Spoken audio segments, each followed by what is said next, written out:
Hello students, I'm Himani Sharma, your UGC NET educator. In this new YouTube video, we are going to move forward with Paper-I concept series and of course related to higher education. So we were covering certain concepts which were related to higher education in the previous videos as well. But now in today's video, we have to do the Buddhist system of education as a crux in these very concept series. How the Buddhists used to teach, when did this very particular religion flourish, when was it founded and by whom, what are the different branches of Buddhism, etc. That will be covered in these very slides, of course. So first of all, it's a major religion which was founded by Gautam Buddha in the 6th century BCE. So of course, it was him, and after him, this very particular religion is named. So from Buddha, it's Buddhism. Correct? Emphasis on knowledge, wisdom and spiritual development, which can be seen from their ways of teaching, how the teachers teach, the ways the students learn.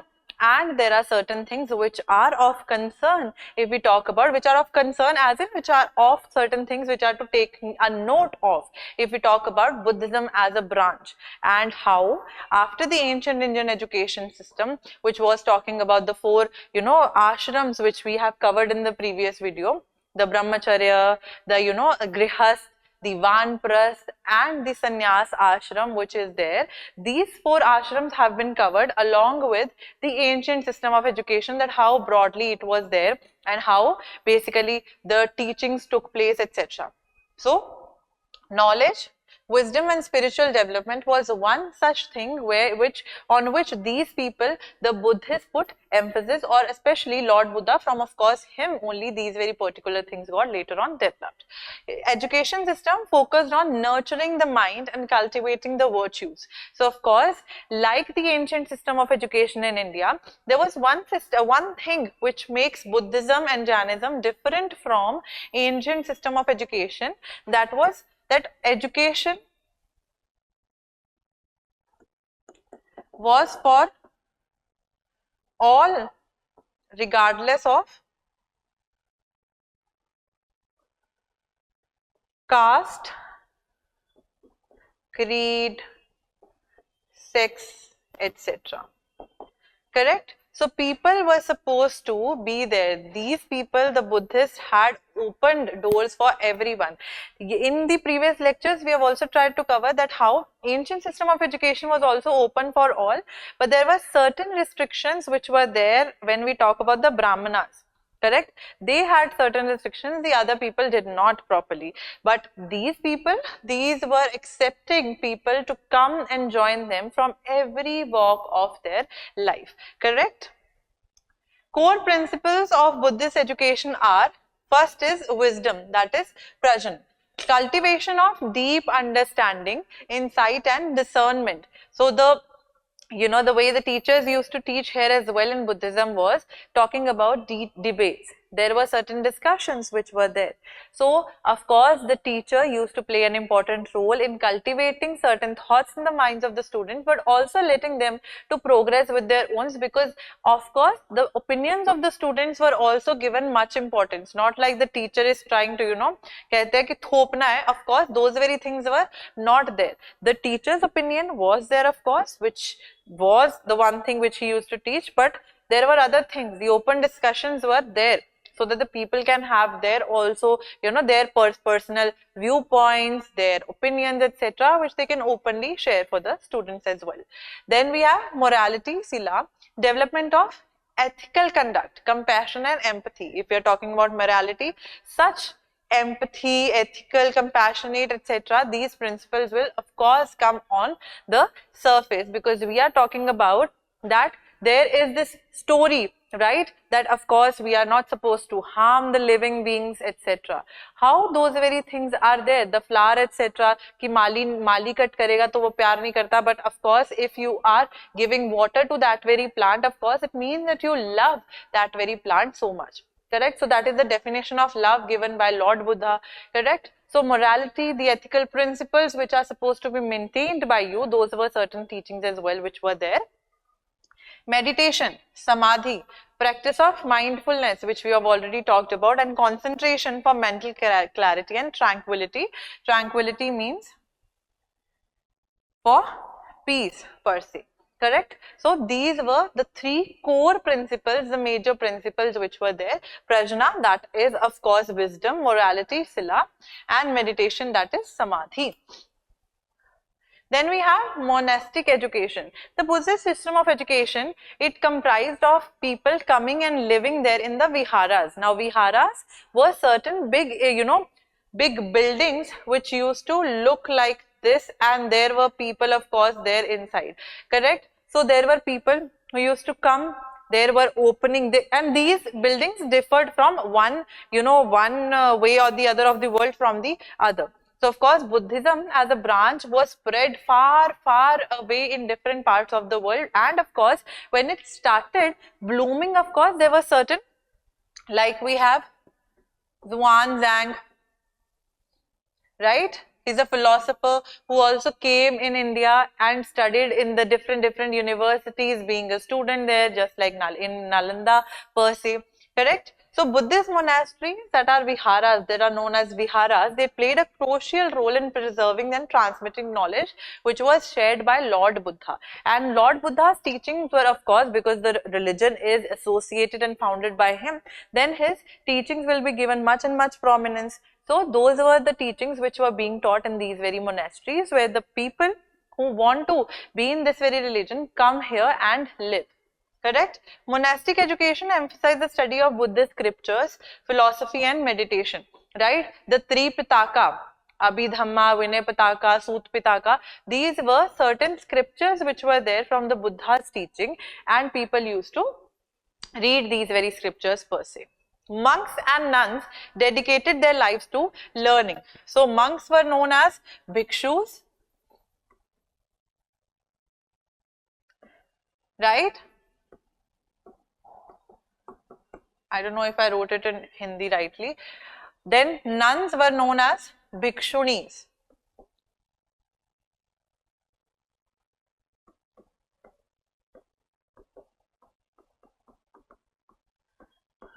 Correct? So these people, you see, Lord Buddha also did not want the women to get indulged in those very teachings. But after, one of his disciples, favorite disciples, when he forced and he convinced Lord Buddha, then only he told ki yes, these people can, these girls or women can also take part in, they can also come and live in the viharas, etc. So bhikshus and bhikshunis, why do we call them bhikshus and bhikshunis? Because these people used to go and ask for alms or bhiksha. Bhiksham dehi. Ravana has came, of course, to ask for bhiksha. So they used to ask for alms, and they lived on alms, as in whatever the people used to give them. They did not ask people directly for that I want this very thing, but whatever with the will of the people was given to them, they used to eat it, wear it, so on and so forth. Teachers imparted knowledge through direct instruction and personal guidance with discussions, etc. already told you. Holistic education also took place, including academics, ethics and practical skills. So they were not just there to totally learn certain things, but practical education was there. Ethics, morals, values were also taught here in the Buddhist monasteries or viharas. Then we have the curriculum, how the syllabus, what subjects were taught, etc. Focused on the study of Buddhist scriptures, and let me just write the Buddhist scriptures for you. We have mostly the three Pitaka. Three means three, correct? Tricolor, etc. if you want to memorize it like that. We have Sut Pitaka. We have Vinay Pitaka. We have Abhidhamma.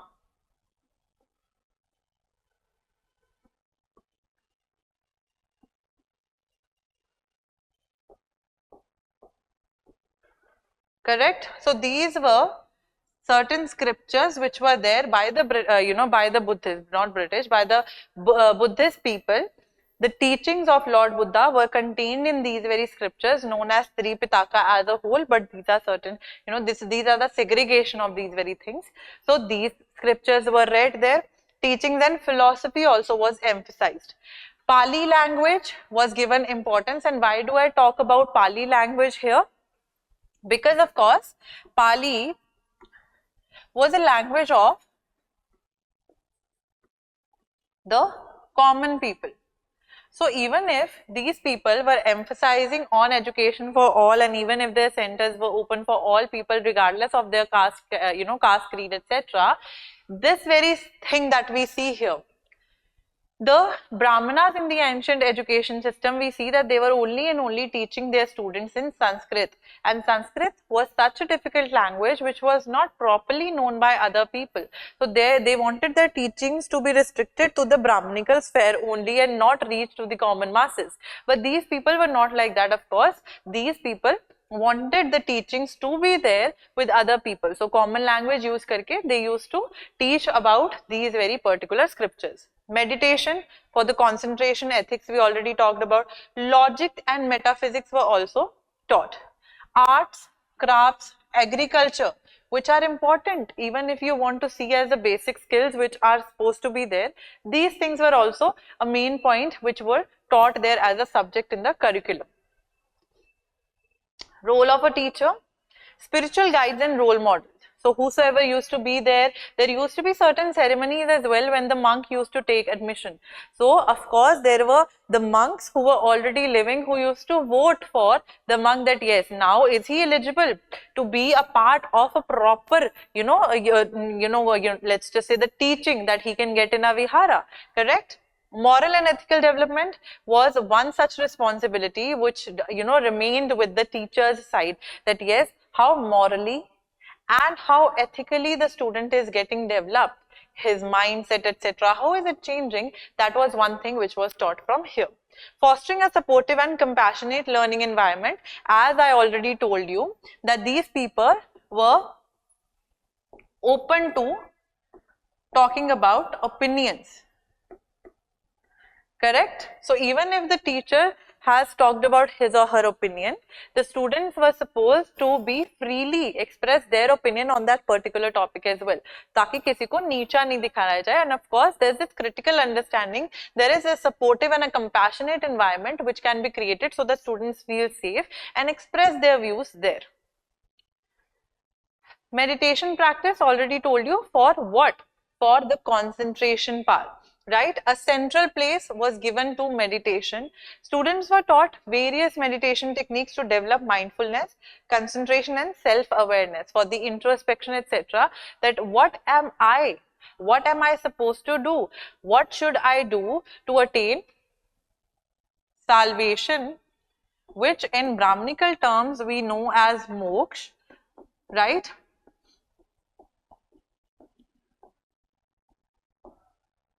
But if we talk about it in the Buddhist sense, it is known as nirvana, right?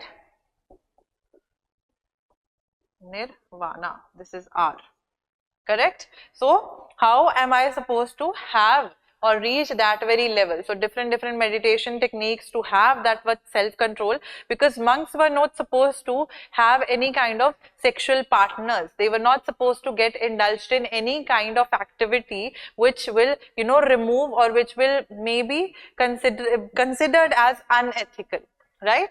Meditation fostered mental discipline, self-control, clarity and insight into the nature of reality, that I am a human being, I have come here with a purpose to serve the people, live a life and then attain nirvana, correct? Secular education, as I already told you, it was given to all. Also provided secular education to lay people, included languages, mathematics, sciences, practical skills, so that they are also not left behind and they do not feel secluded from other groups or masses. Emphasis on the cultivation of moral values, social harmony and service to others was also given. First of all, that even if bhikshus and bhikshunis used to go there, of course people were servicing to them, and this being a religion which was open to all and open for all, people were more attracted towards giving them alms, etc. Correct? Contemporary relevance. What is the relevance of Buddhism in today's time? Mindfulness, compassion, wisdom continue to inspire many people, and you see that there are many, viharas still there in Tibet, in other parts of Asia, etc. You will see that there are certain people, that mostly we see from Tibetan area, the Asian area, that people are still following this very particular religion and they are living peacefully. Mindfulness-based programs are integrated into schools to enhance the well-being, and of course these very programs were much more introduced by Buddhist people only. The philosophy promotes ethical conduct and social responsibility in education, that yes, I have a moral and a social responsibility towards the people, towards the service to them, and how can I be beneficial to them? That is one thing which is thought of by the Buddhist monks and nuns, of course. Now we have three branches of Buddhism from which questions have been asked, that which university, Nalanda, Takshila, Vikramshila, which university used to follow what kind of Buddhism. So we are going to talk about these very three branches which are important, correct? And not that deeply, but whatever is there, it has been covered here only.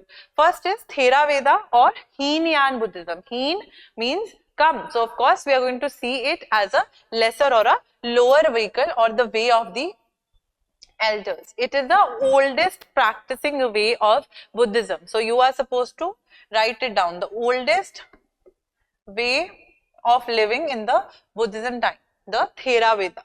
It is predominant in which area? Southeast Asia, Sri Lanka, Thailand and Myanmar. And what used to happen here is that here in Hinayan Buddhism, people consider Lord Buddha to be born as a normal human being, who through his service to people, who through his teachings, etc., who through meditation has known himself and attained nirvana or salvation. So Hinayan wale Buddha ko, Lord Buddha ko, they consider him as a normal human being. The original teachings of Buddha and the pursuit of individual enlightenment is a focus which is emphasized here in Theravada or Hinayan Buddhism, correct? Then we have Mahayana. Maha means bigger, the greater vehicle, which is great, of course. So we are going to talk about Buddha as a great figure. So here, unlike the Theravada or Hinayan Buddhism, which considers Lord Buddha as an ordinary human being, of course, here as a normal human being, he is not considered. He is considered as a person who is extraordinary and including in the divine incarnation, avatar hai Bhagwan ke. So great vehicle, East Asia, which includes China, Japan and Korea, mostly in those areas, this Mahayana is practiced. Compassion, bodhisattva ideal and pursuit of enlightenment for the benefit of all beings. So Theravada considers the benefit of enlightenment for the individual purpose, right, for your own nirvana, but here the enlightenment, etc., for all the human beings, all the beings which are there, not just human beings, but all the beings on the earth, and sees Lord Buddha as a divine incarnation, hence Mahayana Pada, of course, correct? Then we have Vajrayana. Vajrayana is also known as diamond vehicle or Tantric Buddhism, which considers that yes, we can attain salvation by risking our life, by taking risks basically. So these people perform certain tantric rituals which are there to attain salvation, to reach that stage of nirvana or moksha jaldi. Tibet, Nepal and Bhutan, there it is mostly practiced. Rituals, esoteric rituals, tantra and use of meditation techniques to achieve enlightenment swiftly, correct? So these were three. Hinayan, the lesser vehicle, which considers Lord Buddha as an ordinary human being. Then we have Mahayana, considers Lord Buddha as a divine incarnation and considers that yes, of course, we are supposed to attain nirvana and the enlightenment for all beings. Then we have Vajrayana, which is known as the diamond vehicle or the Tantric Buddhism, where Tantra is practiced to achieve salvation swiftly. Now certain questions for you all, which you can take a guess, of course, and you can answer it on your own. In which of the following ancient Indian universities the culture and civilization of Tibet was built mainly through the writings of the scholars? So these are PYQs. This is a PYQ from June 2019. Following ancient universities, the culture and civilization of Tibet was built mainly through the writings of the scholars. Answer to this question is option B. So in Vikramshila, this is a university where we see that the Tibetan culture, the Tibetan civilization was built through the writings of scholars. Scholars wrote about certain things and Tibet was influenced, and that influenced its culture and civilization. Correct? Then we have the last question for today, the last slide. The ancient Indian university, which is famous for specialized study in Heenyan, that is considering Lord Buddha as an ordinary human being, in which university it was. You know, Buddhism of course was there in different ancient universities, Nalanda, Takshila, Vikramshila, etc. But there were different branches. That is why I have brought forth the types. So you are supposed to see Heenyan kahan pe, in which university it was practiced or taught mostly. Answer to this question is option C. In Vallabhi, Heenyan, Buddhism was practiced. Correct? So this is what we were supposed to cover in this very lecture. If you still have any doubts, you can drop it in the comment section below and I'll try to reply for sure. Till then, you all keep on studying for the upcoming, December examination. I'll see you again. Thank you so much and have a good day. Bye-bye.